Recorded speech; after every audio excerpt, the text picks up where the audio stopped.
नमस्कार बंधुरा welcome to PGN Bangla. এই ভিডিওতে আমরা কথা বলবো মোহনবাগান ভার্সেস এফসি রবসন ম্যাচটা নিয়ে। যে ম্যাচটা 0-0 ড্র হয়, কোনো দলই কোনো গোল করতে পারেনি।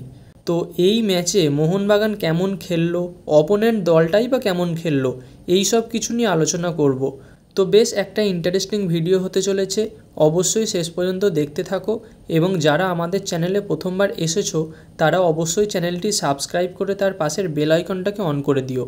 তো গতকাল এএফসি চ্যাম্পিয়ন লিগ 2 এর প্রথম ম্যাচ খেলতে নেমেছিল মোহনবাগান তাজিকিস্তানের ক্লাব এফসি রবসন কুলাবের বিরুদ্ধে, যেখানে মোহনবাগানের প্লেইং 11-এ মাত্র 3 জন বিদেশিই ছিল। ইনজুরির কারণে আলবাত্রো রড্রিগেজ তো এমনি স্কোয়াডে ছিল না, তবে একটা পজিটিভ দিক কি, জেমি ম্যাকলারেনকে কিন্তু রিজার্ভ বেঞ্চে দেখা গেছে। কিন্তু স্টার্টিং 11-এ ছিল টম অলড্রেড, দিমিত্রি পেত্রাতোস আর জেসন কামিংস। এবার যদি মোহনবাগানের খেলার কথা বলি, তাহলে প্রথম হাফে মোহনবাগানের খেলা খুব একটা আমার ভালো লাগেনি। শুধু পাসিং ফুটবল খেলেছে আর পজিশানে রেখেছে, একটা শটও মারতে পারেনি। অন টার্গেট শট রাখা তো দূরের কথা। আর উল্টো দিকে এফসি রবসন কিন্তু ভালো উইং অ্যাটাক করছিল, তারা দুটো একটা ক্ষেত্রে গোলের খুব কাছাকাছি চলেও গিয়েছিল। সেক্ষেত্রে মোহনবাগানের ভাগ্য ভালো ছিল, গোল কনসিড করতে হয়নি। আর একটা জিনিস দেখলাম, সেটা হলো রেফারিং। ভাই, আমরা আইএসএলের রেফারিং নিয়ে খুব ক্রিটিসাইজ করি, কিন্তু কাল যা রেফারিং হলো সেটা নিয়ে কি বলবো। দেখে মনে হচ্ছিল এফসি রবসন খুব ভদ্র ফাউল করছে আর মোহনবাগান অভদ্রের মতো খেলছে। কথাটা কেন বলছি আশা করি তোমরা বুঝতে পারবে। ওরা মোহনবাগানের প্লেয়ারকে ট্যাকেল করলে তার কোনো ফাউল হচ্ছে না, আর যেগুলো ফাউল হচ্ছে সেগুলো কার্ড বেরোচ্ছে না, ঠিক আছে।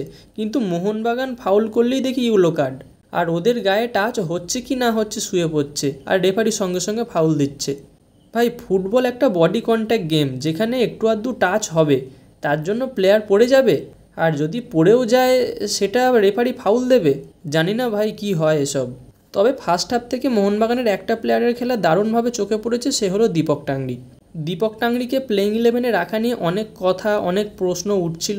দীপক টাংরি একটা চান্স পেয়েই কিন্তু সেটা প্রমাণ করলো যে হ্যাঁ, সে ফার্স্ট 11 ডিজার্ভ করে।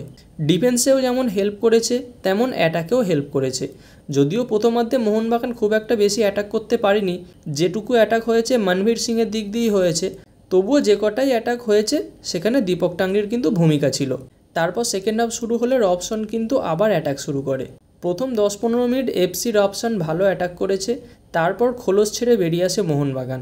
দুটো চেঞ্জ আসে দলে, সাহাল আব্দুল সামাদের জায়গায় আসে লিস্টন কোলাসো, আর মনভীর সিংয়ের জায়গায় আসে গ্রেগ স্টুয়ার্ট। তারপর থেকেই কিন্তু মোহনবাগান কন্টিনিউ অ্যাটাক শুরু করে, আর জেসন কামিংসের কাছে চলে আসে ম্যাচের সবথেকে সহজতম সুযোগ।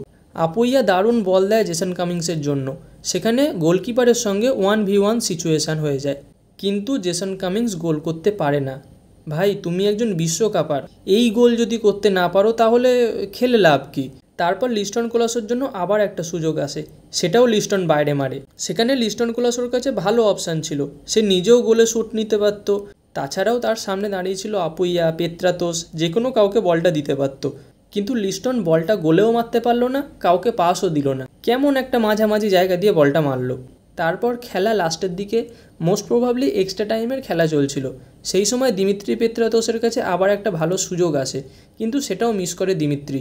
আর সেক্ষেত্রে একটা পেনাল্টির আবেদনও করেছিল, তবে সেটা নাকচ করে দেয় রেফারি, এবং ফাইনালি ম্যাচটা 0-0তেই শেষ হয়।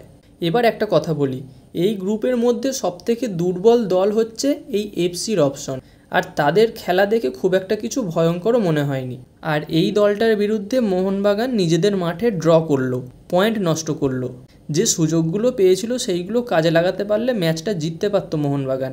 এটা পরবর্তী ম্যাচগুলোর ক্ষেত্রে অনেকটা বাড়তি অক্সিজেন পেয়ে থাকতো।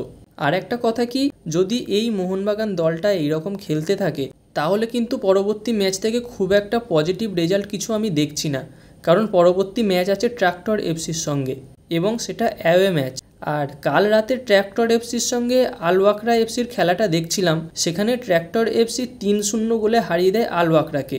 আর এই আলওয়াকরা দলটা যে খেলছিল সেও কিন্তু যথেষ্ট ভালো খেলছিল।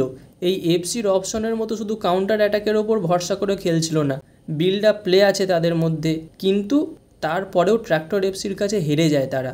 তার মানে বুঝে নাও মোহনবাগানের পরবর্তী ম্যাচ কেমন দলের বিরুদ্ধে হতে চলেছে।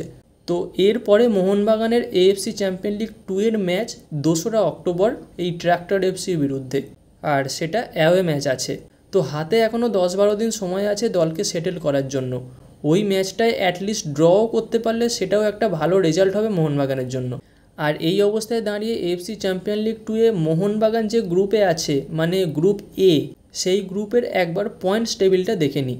এক ম্যাচ খেলে 3 পয়েন্ট নিয়ে টেবিল টপার হিসাবে এই মুহূর্তে রয়েছে ট্রাক্টর এফসি। 2 নম্বরে রয়েছে এফসি রবসন, এক ম্যাচে 1 পয়েন্ট, যেটা গতকাল হলো ড্র করেছে। 3 নম্বরে আছে আমাদের মোহনবাগান, যে এক ম্যাচে 1 পয়েন্ট, গতকাল ড্র করেছে। এবং সবার লাস্টে মানে 4 নম্বরে আছে আলওয়াখরা এফসি, যে গতকাল ট্র্যাক্টর এফসির বিরুদ্ধে 3-0 গোলে ম্যাচটা হেরেছে। তো গাইস, এই ছিল আজকের ভিডিওটি ভালো লাগলে কিন্তু অবশ্যই লাইক এবং শেয়ার করে দিও। দেখা হচ্ছে পরবর্তী ভিডিওতে। Bye bye.